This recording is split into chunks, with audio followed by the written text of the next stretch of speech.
Good day, everyone.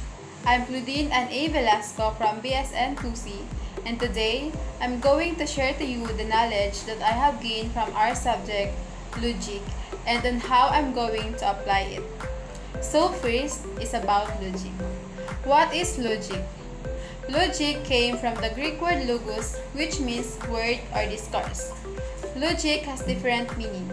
It is defined as the science of correct thinking or the study of principles and criteria of a valid argument.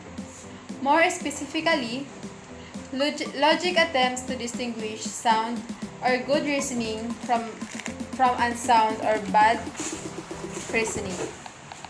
So now let us define what is critical thinking.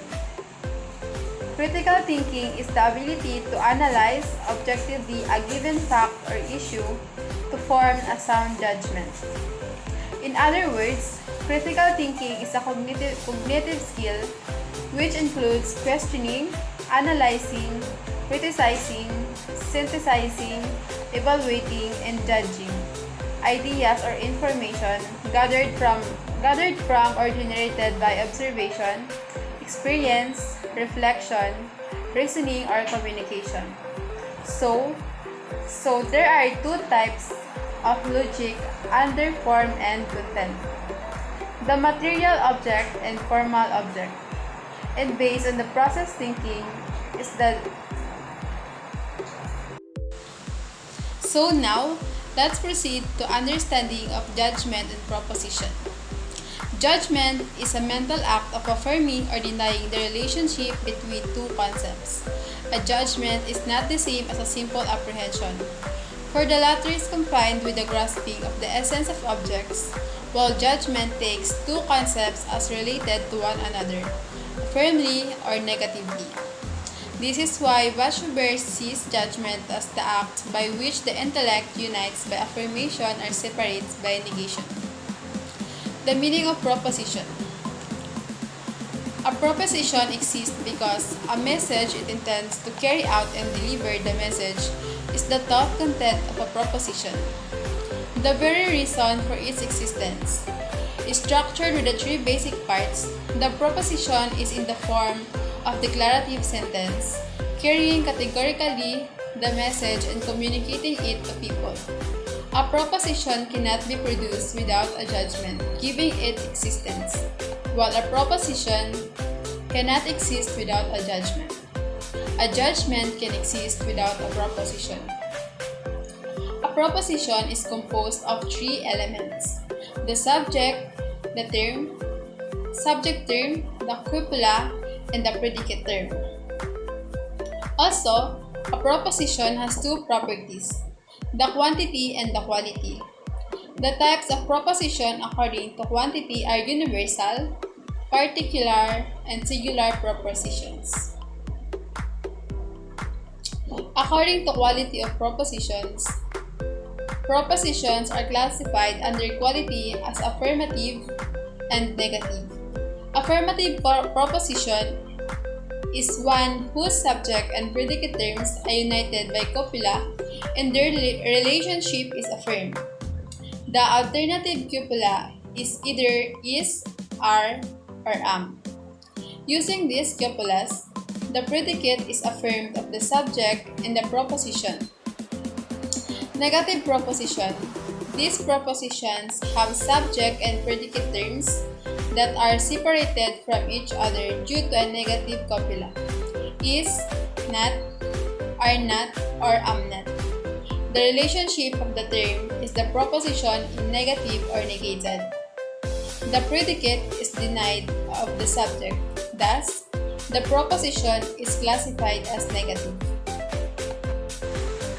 So now, let's proceed to understanding of categorical propositions. A categorical proposition expresses in the relations with complete clarity is one that is in standard form or is one that expresses the objective identity or non-identity of a concept with another in an absolute manner, without any condition or alternative. A categorical proposition is in standard if and only when it is a substitution instance of one of the following forms: all SRP, SRP, some SRP, some S are not P. So let's proceed to hypothetical prepositions. What is hypothetical prepositions? It is a proposition which expresses the dependence of one categorical statement, which is either affirmative or negative, on another categorical statement, which may also be affirmative or negative. There are three types of hypothetical propositions. First, conditional, the disjunctive, and conjunctive preposition. In disjunctive proposition, there are two kinds: the strict disjunctive and imperfect or improper broad disjunctive. Then the next is understanding reasoning. Reasoning basically cognitive capacity to understand complex reality. It is the faculty that makes the human being peculiar to the rest of the creatures of the world. It is the reason why we are called Homo sapiens. Reasoning is the third mental phase or act of the mind. It is a mental process that compares two similar propositions, and out of these propositions, a conclusion is drawn or formed. There are two methods in reasoning: the deductive reasoning and inductive reasoning. So the inference involves drawing out a conclusion from the antecedent.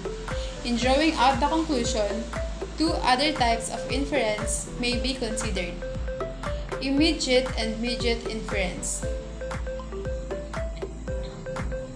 Take note that there are two kinds of immediate inference, namely logical opposition or equivalence and logical equivalence or induction. What is logical equivalence?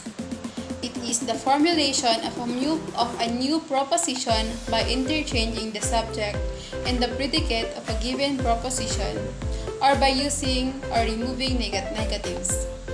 It is an inference in which the meaning of the original proposition is made clear in the second by the use and removal of negatives, and interchanging the position of the subject and predicate of the original proposition. Logical equivalence or reduction has four methods: the conversion, obversion, contraposition, and inversion. In conversion, there are two kinds: the simple conversion and the accidental conversion. Also, in contraposition, there are two kinds: the simple contraposition. It is a given proposition is obverted first and then converted. Then, the categorical syllogism is a syllogism in which the proposition is all categorical. It is a complex logical unit made up of terms and propositions. Aristotle defined syllogism as a propositional expression in which or certain things which have been laid down, something other than what has been laid down, follows of necessity from being. The basic propositions in a categorical syllogisms are major premise, minor premise, and conclusion. The basic terms in a categorical syllogism are major term, minor term, and middle term. How would I apply logic in our daily life? I found logic is very important for me because I always question everything around me, and it helps me to decide what is best for me. I can communicate with a logically thinking person better, getting my message across in the minimum amount of time. Logic allows person to think things out in a proper sequence. At least, that is my take on the matter.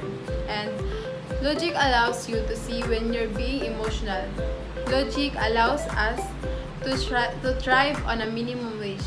It helps you to create new ideas to improve your life, to give us insight on something going in your life, to help you to go toward your destination or path in life.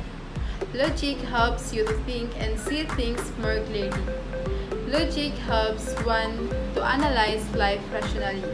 In everyday life, one has to decide now and then what is good and what is bad. Why is logic important in ethics? Logical principles are important because they have served ethical goals. Logic is peculiarly and essentially a human pursuit. The alleged disconnections between logic and human involvement must be refuted. Logic and ethics are in fact inseparable, and each is served by explicit recognition of